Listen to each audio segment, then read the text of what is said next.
मैं नहीं समझ पा रहा हूं कि किस मंशा से ये नजूल विधेयक लाया गया, और या तो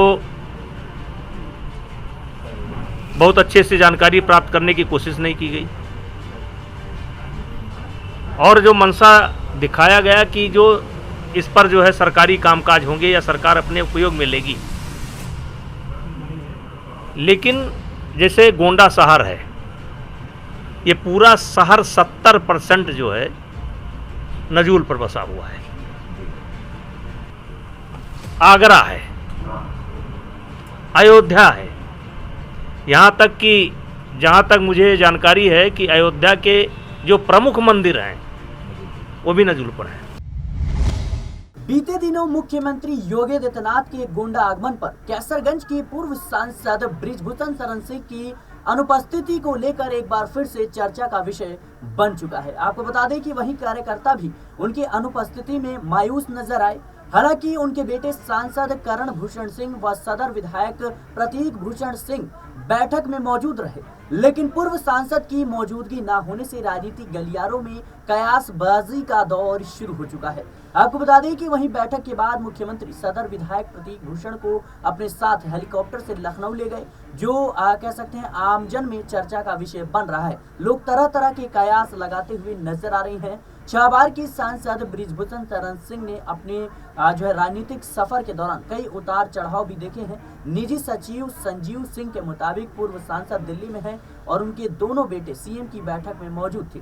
हालांकि देखा जाए तो बृजभूषण शरण सिंह और योगी आदित्यनाथ की जो अंतर कला है, जो शीत युद्ध है, वो वर्षों से चली आ रही है। और जिस तरीके से बीते दिनों बृजभूषण शरण सिंह ने नजूल विधायक को लेकर के सीएम योगी के फैसले पर सवाल खड़े कर दिए, एक बार फिर से राजनीतिक गलियारों में इस बात की चर्चा होने लगी कि क्या बृजभूषण शरण सिंह अभी भी योगी आदित्यनाथ के खिलाफत करते हुए नजर आएंगे। सुनिए जरा क्या कुछ कहते हैं। मैं नहीं समझ पा रहा हूं कि किस मंशा से ये नजूल विधेयक लाया गया, और या तो बहुत अच्छे से जानकारी प्राप्त करने की कोशिश नहीं की गई, और जो मंशा दिखाया गया कि जो इस पर जो है सरकारी कामकाज होंगे या सरकार अपने उपयोग में लेगी। लेकिन जैसे गोंडा शहर है, ये पूरा शहर 70% जो है नजूल पर बसा हुआ है। आगरा है, अयोध्या है, यहाँ तक कि जहाँ तक मुझे जानकारी है कि अयोध्या के जो प्रमुख मंदिर हैं वो भी नजूल पर हैं। तो इस तरीके से एक मंदिर नहीं टूटेंगे, हजारों टूटेंगे। सरकार की मंशा ठीक है, लेकिन उनको शायद ये नहीं पता था, या उनको ये नहीं पता है कि कितने लोग बसे हुए हैं। उनको ये सरकार को या जो लोगों ये बताया गया कि नजूल के भूमि को कुछ भूमाफिया, कुछ बड़े लोग कब्जा करके रखे हुए हैं, उससे उनकी मुक्ति कराई जाए। लेकिन अगर एक लाइन में पूछा जाए तो इस कदम से उत्तर प्रदेश में भूचाल आ जाएगा। तो सुना आपने किस तरीके से विधेयक के खिलाफ खुले तौर पर बृजभूषण शरण सिंह बताते हुए नजर आ रहे हैं और कह रहे हैं कि भाई ये विधेयक किस लिए लाया गया है, इससे तमाम जो गांव हैं वो उजड़ते हुए नजर आएंगे, और इसके खिलाफ में तो वो हमेशा से नजर आए हैं। आपको बता दें कि योगी आदित्यनाथ की सरकार एक तरफ जो आरोपी हैं उनके खिलाफ कार्रवाई करके बुलडोजर घरों पर चलवा करके खुद को आगे कहीं ना कहीं दिखाती है और कहती है कि कानून व्यवस्था अच्छी है, तो वहीं दूसरी तरफ देखा जाए तो बृजभूषण शरण सिंह योगी आदित्यनाथ की बुलडोजर एक्शन के हमेशा से ही विरोधी रही हैं। उन्होंने खुले तौर पर कहा कि भाई लोगों के आशियाने क्यों गिराए जा रहे हैं, मैं इसके सख्त खिलाफ हूं। उन्होंने बुलडोजर एक्शन का खुले तौर पर कई मौकों पर विरोध किया है। लोकसभा चुनाव में भी लगातार तल्खी तेवर जो है दोनों ही तरफ से देखे गए थे। बहरहाल देखा जाए तो उत्तर प्रदेश की सियासत में इस वक्त केशव प्रसाद मौर्य बनाम योगी आदित्यनाथ की जो लड़ाई थी, जो शीतयुद्ध था, वो थमता हुआ नजर जरूर आ रहा है, लेकिन कहीं ना कहीं अभी भी उत्तर प्रदेश की राजनीति में बड़े उलटफेर के आसार नजर आ रहे हैं। आपको बता दें कि उत्तर प्रदेश की 10 विधानसभा सीटों पर उपचुनाव होने हैं और उससे पहले केशव प्रसाद मौर्य बनाम योगी आदित्यनाथ की जो लड़ाई थी वो अपने चरम पर थी और देखा यही जा रहा था कि एक तरफ योगी आदित्यनाथ तमाम सहयोगियों के साथ बैठक कर रहे थे, विधायकों, मंत्रियों, कार्यकर्ताओं के साथ बैठक कर रहे थे, तो वहीं दूसरी तरफ केशव प्रसाद मौर्य अपना ही गुट बना रहे थे।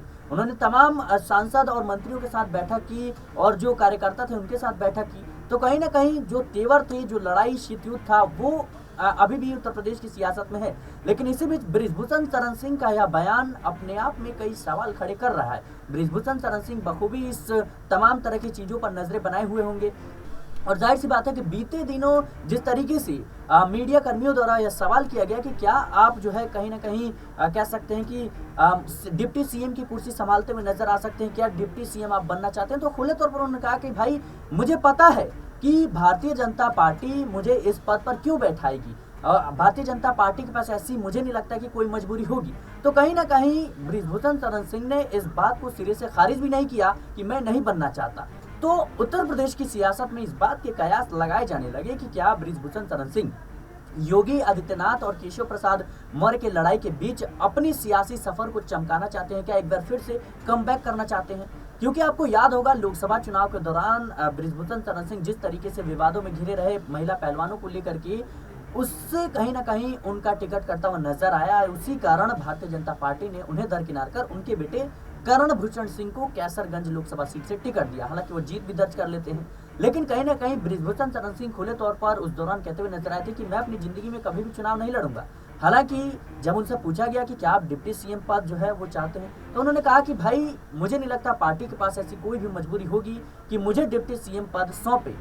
तो बृजभूषण शरण सिंह इसकी बजाय यह भी कह सकते थे कि भाई मैं नहीं बनना चाहता और मैं जिंदगी में अब राजनीति में नहीं उतरूंगा। लेकिन उनका इनकार ना करना उत्तर प्रदेश की सियासत में कई सवाल खड़े कर रहा है कि क्या बृजभूषण शरण सिंह योगी आदित्यनाथ के खिलाफत करते हुए नजर आएंगे।